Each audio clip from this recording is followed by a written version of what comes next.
Terima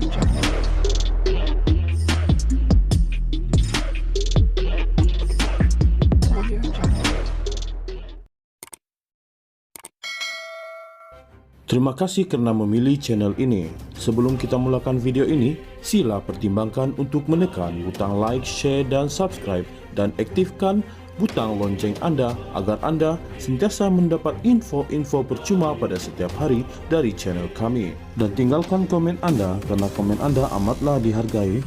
Terima kasih.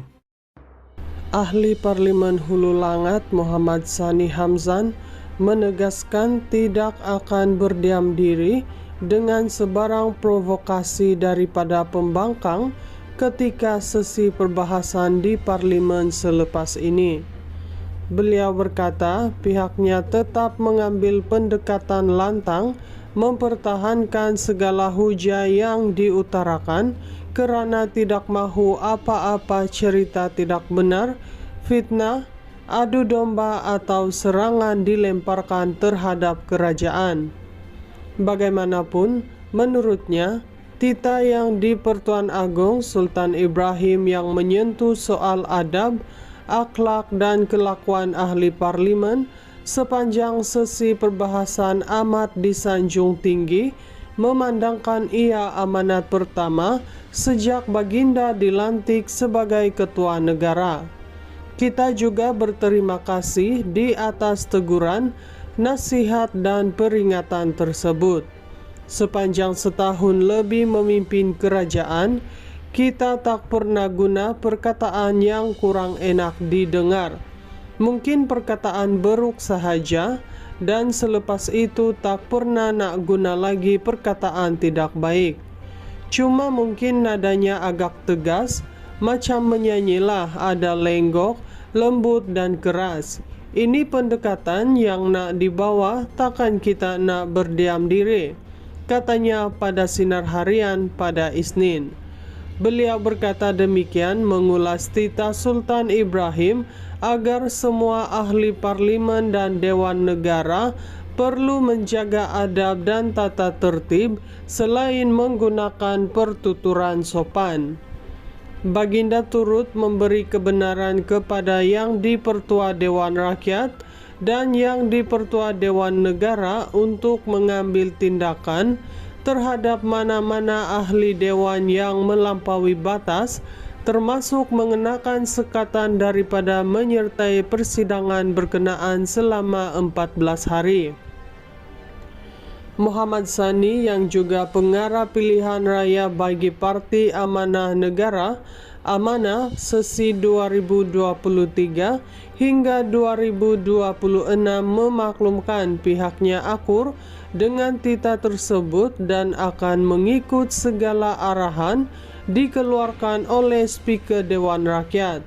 Namun, apabila melibatkan situasi luar jangka, beliau mengakui tidak menolak kemungkinan untuk bersuara lantang, lebih-lebih lagi melibatkan isu sensitif yang dikemukakan pihak pembangkang. Kita kena pertahankan sebab ada 222 ahli parlimen. Bila mana ada isu yang agak kontroversi, memanglah nadanya agak tegas dan situasi sedikit tegang. Hendak kata lembut pun tidak, kasar pun tidak. Bergantung kepada situasi, sidang nanti macam mana sebab saya yakin banyak isu nak dibincangkan nanti, ujarnya lagi. Ahli Parlimen Hulu Langat Muhammad Sani Hamzan menegaskan tidak akan berdiam diri dengan sebarang provokasi daripada pembangkang ketika sesi perbahasan di parlimen selepas ini. Beliau berkata pihaknya tetap mengambil pendekatan lantang mempertahankan segala hujah yang diutarakan kerana tidak mahu apa-apa cerita tidak benar, fitnah, adu domba atau serangan dilemparkan terhadap kerajaan. Bagaimanapun, menurutnya, titah yang di Pertuan Agong Sultan Ibrahim yang menyentuh soal adab, akhlak dan kelakuan ahli parlimen sepanjang sesi perbahasan amat disanjung tinggi, memandangkan ia amanat pertama sejak Baginda dilantik sebagai ketua negara. Kita juga berterima kasih di atas teguran, nasihat dan peringatan tersebut. Sepanjang setahun lebih memimpin kerajaan, kita tak pernah guna perkataan yang kurang enak didengar. Mungkin perkataan beruk sahaja, dan selepas itu tak pernah nak guna lagi perkataan tidak baik. Cuma mungkin nadanya agak tegas, macam menyanyilah ada lenggok, lembut dan keras. Ini pendekatan yang nak dibawa, takkan kita nak berdiam diri, katanya pada sinar harian pada Isnin. Beliau berkata demikian mengulas titah Sultan Ibrahim agar semua ahli parlimen dan dewan negara perlu menjaga adab dan tata tertib selain menggunakan pertuturan sopan. Baginda turut memberi kebenaran kepada yang dipertua Dewan Rakyat dan yang dipertua Dewan Negara untuk mengambil tindakan terhadap mana-mana ahli dewan yang melampaui batas, termasuk mengenakan sekatan daripada menyertai persidangan berkenaan selama 14 hari. Muhammad Sani yang juga pengarah pilihan raya bagi Parti Amanah Negara Amanah sesi 2023 hingga 2026 memaklumkan pihaknya akur dengan titah tersebut dan akan mengikut segala arahan dikeluarkan oleh Speaker Dewan Rakyat.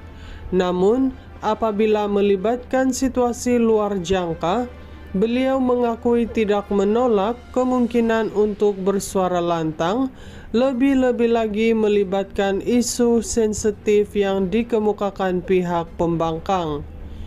Kita kena pertahankan sebab ada 222 ahli parlimen. Bila mana ada isu yang agak kontroversi, memanglah nadanya agak tegas dan situasi sedikit tegang. Hendak kata lembut pun tidak, kasar pun tidak. Bergantung kepada situasi, sidang nanti macam mana sebab saya yakin banyak isu nak dibincangkan nanti, ujarnya lagi.